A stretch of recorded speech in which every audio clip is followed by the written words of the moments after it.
ሰላም ሰላም ናይ እምነት ቻነል ዩቱብ ተኸታተልቲ ከመይ ቀኒኹም ደሕና ዲኹም? ደሕና እያ እግዚኣብሔር ይመስገን። ይቅርታ ንእሽቶ ናይ ንፋስ ድምፀይ ተዓፂለና። ከመይ ቀኒኹም ደሕና ዲኹም? ኣሜን ኢኹም ጥሪ ከመይ እኒኦ በብወገንኩም ብወገንና እግዚኣብሔር ይመስገን ፅቡቅ ኣሎ እና ሎማዓንቲ ከምቲ ኣብ ማእተው እትሪእዎ ዘለኹም ብዛዕባ ሓድሽ ነገር ሓድሽ ሂወት ሓድሽ ምዕራፍ እየ ሒዘልኩም መፅአ ዘለኹና እስኪ ናይ ሓድሽ ሂወት ናይ ሓድሽ ምዕራፍ ላይክ ሰብስክራይብ ገበሩ። ሰብስክራይብ ዝገበርኩም ድማ ነዛ ቪድዮ ብላይክ ጀምርዋ እሞ ሰናይ ትንቢትኩም ድማ ኣብ ኮመንት ኣቕምጡለይ ማለት እዩ። ንትገብሩለይ ኩሉ ነገር ኣቐዲመ ብጣዕሚ እየ ዘመስግነኩም ቴንኪዩ ኩለኩም ደሊ ንዝሓለፈን ንሕዝን ንቐፃልን ማለት እዩ ንኩሉ ትገብሩለይ እና ሎማዓንቲ ክትምርቁኒ ሰናይ ትምኒትኩም ክትምነዩለይ እየ መፅአ ዘለኹ። ካብኡ ከዓ ከምዘይትሕፍሩኒ ይፈልጥ እየ። ካብኡ ደሞ ክዕድመኩም ማለት እዩ። ሎማዓንቲ ዓብይ ሰፕራይዝ ዓብይ መደብ ዓብይ ፕሮግራም እየ ሒዘልኩም መፅአ። እቲ ፕሮግራም እንታይ እዩ? ያው ከምቲ ትሪእዎ ዘለኹም ፎቶ ወይ ድማ ከምቲ ትሪእዎ ዘለኹም ፅሑፍ ዝገመትኩም እኳ ገሚትኩም ኣለኹም እና ከም ዝፍለጥ ጥሪ ኢና ዘለና። ጥሪ ድማ ብበዝሒ ወርሒ ጥሪ ድማ ብበዝሒ መርዓ ዝካየደሉ እዩ እና በብኸባቢኹም ከመይ ኣሎ ጥሪ ከመይ ኣሎ መርዓ ዝተመርዐኹም ርሕስ ጋማ ይግበረልኩም ገና ዘለኹም ንመርዓ የብቅዕኹም ክብለኩም ደሊ እና ኣነ ደሞ ናይ 2018 ብግእዝ ናይ መርዓት ኮይነ ኣለኹ ከም ፈቃዲ ኣምላኽ ማለት እዩ። እዚ መዓልቲ እዚ ዘብቅዐና እግዚኣብሔር ኣምላኽ ይመስገን። ካብኡ ሰናይ ትንቢትኩም ትገልፁለ ኢኹም ግን ብጣዕሚ ፅቡቅ ግዜ ነይሩ። ሎማዓንቲ ንእሽተን ትማል ሎማዓንቲ ነይሩና ፅቡቅ ግዜ ደስ ዝብል ግዜ ነይሩ። ብዙሓት መሓዙትና ዝተዓጀብዎ ቪድዮ ከእትወልኩም እየ ብዙሓት መሓዙትና ዝተዓጀብዎ ኣዕርኽትና ዝተዓጀብዎ ኣሕዋትና ቤተሰብ ደስ ዝብል ፕሮግራም ፎቶ ነይሩና። ሰናይ ትንቢትኩም ግለፁልና ርሕስ ጋማ ይግበረልኩም በሉናና። ኣብዚኣ ንእሽተን ሓሳብ ኣላትኒ ኣብ መርዓሲ መርዓ ኣገዳሲ ግን እኽለ ማይ ኣብዚሕኻ ምጥፋእሲ ኣድላይ ድዩ ኣየድላይን ጠቃሚ ድዩ ጎዳኢ? ብርግፅ ጎዳኢ ድዩ ጠቃሚ? በቃ ብበዝሒ ማለት ሲ መርዓ ፅቡቅ እዩ። ሓደ ግዜ ሓንቲ ግዜ ዘይትድገም መርዓ እያ። ሓጎስ ሓንቲ ግዜ እያ። ሓጎስን ሞትን ሓደ እዩ ይበሃልና መርዓን ሞትን ሓደ እዩ ይበሃልና። ብርግፅ ሓደ እዩ ምክንያቱ መርዓ ሓንቲ ግዜ እያ ዘይትድገም እያ ሞት እውን በቃ ተኸይድካ ከይዳ እያ እና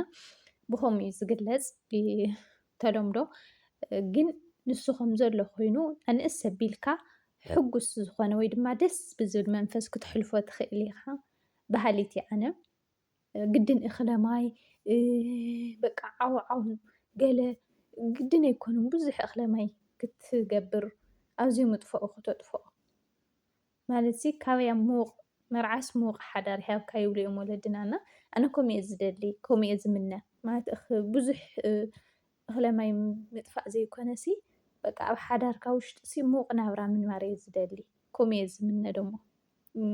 ሓደ ሓደ ዘሎ ሰብ ከዓ ግዴታ መርዓ ክገብር ኣለዎ ግዴታ መርዓ ክገብር ኣለኒ ገለ ይብል እዩ።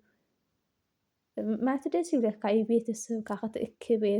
ሕብረተሰብ ኣኪብካ ገለ ክትድሰት ግዛዕ ግን ኣብዚ ሕዚ ሰዓት ኣብ ትግራይ ሲ ከምዚ ገፊሕ መርዓ ገለ ክትገብርስ ርእስኻ ብጣዕሚ ኢኻ ትርበሽ ክትሓስቦ ከለኻ ማለት እዩ። ዋላ ሰብ ይስሕቕ ይጫወት ኣሎ ምሽ ግን በቃ ካብ ውሽጢ ኣይኮነን። ምክንያቱ ከመይ ጌርካ ኢኻ እሞ ዓድና ፅቡቅ ኩነታት የላን ብርግፅ ሰላም የለን ራህዋ የለን ህዝብና በቲ ብጥሜትን በሳሒታን ብሓለንጊ ጥሜት ብቁሪ በሳሒታ በቃ እናረገፈ እናሃለየሲ ንስኻ በቲ ልዕሊ ዓቐን እኽለ ማይ ኣጥፊኻ እሞ ከዓ ፃዕዳ ዝተኸደነ ከውዱ ፀጊቡ ንዝሓድር ሃፍታም ኣምፂእኻ ኣብ ልዕ ውዒልካ ኣብ ልዕ ሓዲርካ ኣስቲ ሓዲርካ ዘይዕቅን መስተ ዘይዕቅን ምግቢ ካብ ነቲ ዘለዎ ተብልዕ ነቲ ዘይብሉ ንእሽተን ብዘለካ ዓቕሚ በረከት ተኻፊልካ መርዓ ወይ ድማ ዝደለኻዮ ዘሎ ጉዳይ ዋላ ኩሉ ተስካሪ ይኹን መርዓ ክርስትና ኩሉ ኩሉ በቃ ምስቶም ፅጉማት ኮንካ ክትሕልፎ ከለካ እዩ ደስ ዝብለካ። ኣነ ከምኡ እየ በቃ ምሽ ሓዳር ከይባረኽ ቆልዓ ተኮይኑ ክርስትና ተኮይኑ ናይ እግዚኣብሔር ኣምላኽ ብጥበቡ የዕብየልካ በቃ ምሸሎ ዓስብኻስ ብሓፂሩ እስካብ እግዚኣብሔር ኣምላኽ ይኸውን ማለት እዩና ተንኽእልሲ ብታ ዘላትና ዓቕምሲ መርዓና ምስቶም ፅጉማት ኮይና ተንሕልፎ ክርስትና ከምኡ ኩሉ ነገር እሲ ምስቶም ፅጉማት ኮይና ተንሕልፎ እየ ዝብል በቃ ታይሞ እዩ ኣብ ዓድና ሓንቲ ሕዚ ትተሓሳስበኒ ነገር ኣላ ኩሉ ግዜ ርእሰይ ዝርበሽ ማለት እዩ ጉዳይ ክግበር ከሎሲ እዞም ምሽ ኣለው ከምዚ ዝሰኣኑ ሰባት እኒአው ገዛ ገዛ እናመፁስ ምእንተ ስመ እግዚኣብሔር ገለ ዝብሉ ፅጉማት እኒአው ዶ ንሳቶም ናብዚ ጉዳይ መፂኦምስ ኣብ ወንበር ወይ ከዓ ኣብ ፅቡቅ ኮፍ መበሊ ኮፍ ኣይነብሎምን ብበዝሒ ኣለው እንዲኦም ብርግፅ ብስነ ስርዓት ተቐቢሎም ኣስተኣናጊዶም ዝሰዱ ግን ብበዝሒ ክንሪኦ ከለና ኣብቲ ናይ ጋሻ ወንበር ኮፍ ኣይነብሎምን ንኣቶም ኣብ ኢድና ኮፍ ነብሎም ካብቲ ዳስ ርሕቅ ኢልናሲ ርሕቅ ኣቢልናስ ከምዚ ኣብ ደገ ገፅ ኣብ ባይታ ወይ ገለ ነገር ኢና ኮፍ ነብሎም ካብኡ ኣብ ሓደ ሓደ ከባቢ ኣሎ ተረፍ ይወሃቡ እዮም ንኣቶም ግን ነውሪ እዩ ነቶም ዝሰኣኑ ነቶም መንገደኛታት ተረፍ ኣይወሃቡን ፅያፍ እዩ ምክንያቱ እግዚኣብሔር ኣምላኽ ምስቶም እዩ ዘሎ ምስቶም ፅጉማት እዩ ዘሎ ምስቶም ርህዋት ምስቶም ዕሩቃት እዩ ዘሎ ስለዚ ብሕብረተሰብና ኣብ ኩሉ ከባቢ ይወልኩን ግን መብዛሕትኡ ከባቢ ከምኡ ኣሎ ስለዚ ነውሪ እዩ ንሳቶም እዮም ኣብቲ ልዕሊ ዘሎ ወንበር ክቕመጡ ዝግባእ ንሳቶም እዮም ኣብቲ ፅቡቅ ወንበር ክቕመጡ ዝግባእ ንኣቶም እዩ ፅቡቅ ምግቢ ጥዑይ ምግቢ ዝግባእ ንኣቶም እዩ ልስሉስ መስተ ይኹን ካሊእ ዝግባእ ግን ብሕብረተሰብና ኣይተለመደን እና እዚኣ ዝተትልመድ ፅብቕቲ ነይራ እናንታይ ክብለኩም ደልየ ይቅርታ ናብ ካሊእ ርእሲ ተወሲደኩም ኣብ መንጎ ስድራ ቤትኩምን ስድራኹምን ባዕልኹምን ምስሕሓው ተፈጢሩ ይፈልጥ ዶ ብዛዕባ ጉዳይ ማለት ሕዚ ኣነ መርዓ ኣይደልን ሕፅር ዝበለት ንእስ ዝበለት ብስርዓት ቤተክርስትያን ብሕጊ ቤተክርስትያን ጌርካ በቃ ንእሽተን ጌርካ ተሊእካ ምስ ፅጉማት ትሕልፎ ተለካ እዩ ደስ ዝብለኒ ቤተሰብካ ከዓ እንታይ ይደልዩ በቃ ከምዚ ቤተሰብ ዝሕወሶ ከምዚ ግፍሕ ዝበለ ክገብሩልካ ይደልዩና ኣጋጣሚ ኣብ መንጎና ምስሕሓብ ተፈጢሩና ንስኹም ከ ኣብ ምንታይ ኢኹም ትምደቡ ማለት እዚ መርዓ እኽለ ማይ ምጥፋእስ ኣገዳሲ ድዩ ወይ ከዓ ኣገዳሲ ኣይኮነን ኣብ ኮመንት ተሓባበሩን ኢኹም ብኣነ ግን ኣገዳሲ ኣይኮነን በሃሊት እየ መርዓ ኣይደልን በሃሊት እየ መርዓ ደይኮነ እኽለ ማይ ከምዚ ብዙሕ በቃ ባህልና መርዓስ እኳ ኖርማል ባህሊ እንድዩ ግን እኽለ ማይ እዚ ባህልና ከማ እናተባላሸው ክመፁ ኢሎምስ ገዓቲ ቅድሚ መርዓ ዝብልዎ ገዓት እኒሆ ከምዚ ብዙሕ ብዙሕ ባህልታት እኒኦ ከምዚ ምሽ ኣለዉ በስመ ኣብ ሽምግልና ገለገለና እዚኦማት እዚ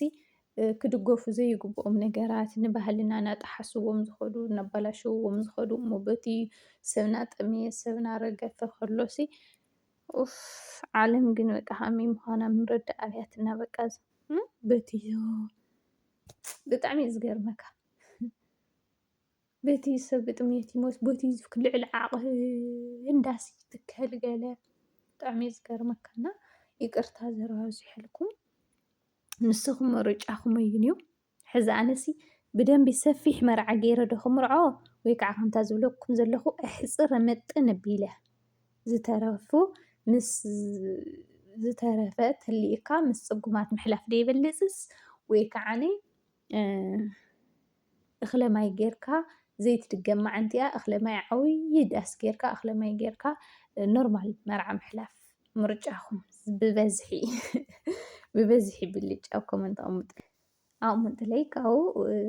ሕዚ ግን ናይ መሓዘይ መርዓ ናይ መሓዘይ ፕሮግራም ኢና ውዒልና ኣጋጣሚ ኮይኑ ግን መሓዘይ ናዕለለትኒ ኣነ መርዓ ኣይደልን እየ ከምዚ ንእሽቶም ፕሮግራም ፎቶ ገይረሲ ንመዘከርታ ንድሓር ንባዕለይ ንደቀይ ፕሮግራም ፎቶ ገይረሲ ሕፅር ምጥን ዝበለት በቃ ቤተሰበይ ጥራሕ ኣኪበ እቲ ዝተረፈ ከዓ ተሊእኒ ዓቕሚ ምስ ፅጉማት ክሕልፎ እየ ዝደሊ ቤተሰበይ ወለደይ ግን መርዓ ክሕልፉ ብዙሕ እኽለ ማይ ክገብሩ እዮም ዝደልዩና